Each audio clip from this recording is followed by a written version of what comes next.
حضرت حسن بصری کی ایک مریدنی تھی۔ اس کا ایک بیٹا تھا جو بہت سرکش تھا۔ دنیا میں ایسا کوئی گناہ نہیں تھا جو اس نے نہ کیا ہو۔ ایک دن سخت بیمار ہو گیا، قریب الموت ہوا تو ماں کی گود میں سر رکھ کے کہنے لگا کہ ماں، جب مجھے موت آئے تو اے ماں، اپنے پیر و مرشد سے میرا جنازہ پڑھانے کی سفارش کرنا۔ اگر وہ آئیں گے تو لوگ میرے جنازے کو کندھا دیں گے، ورنہ میں نے نیکی کا کوئی کام کیا ہی نہیں۔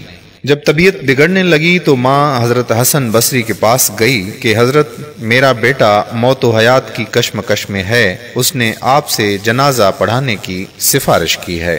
حضرت نے کہا کہ محترمہ، آپ کے بیٹے کو میں نے کبھی سجدہ کرتے دیکھا ہی نہیں، میں کیسے جنازہ پڑھاؤں؟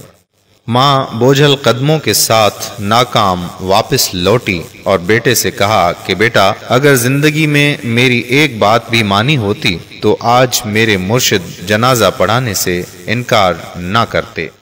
بیٹا حسرت بھری آنکھوں سے ماں کی بے چینی کو دیکھتا رہا، رونے لگا، بولا، ماں، جب مجھے موت آئے تو میرے پاؤں کو رسی سے باندھ کر سارے شہر میں گھسیٹنا اور یہ آواز لگانا کہ جو اللہ کی نافرمانی کرتا ہے، جو اس کا حکم نہیں مانتا، اس کا یہی حشر ہوگا۔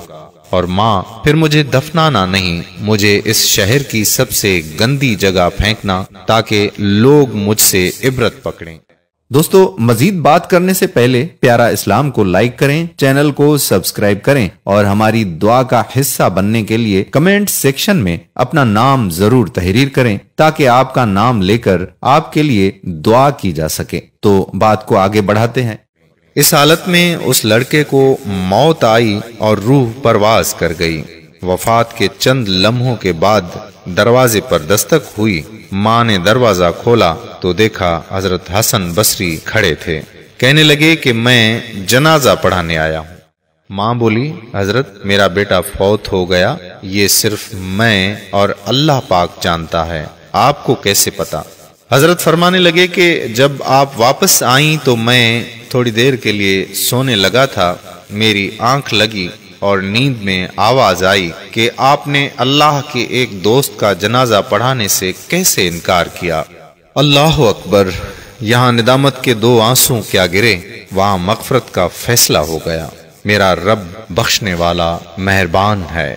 اللہ پاک ہم سب پر رحم کرے اور ہمیں بخش دے، آمین۔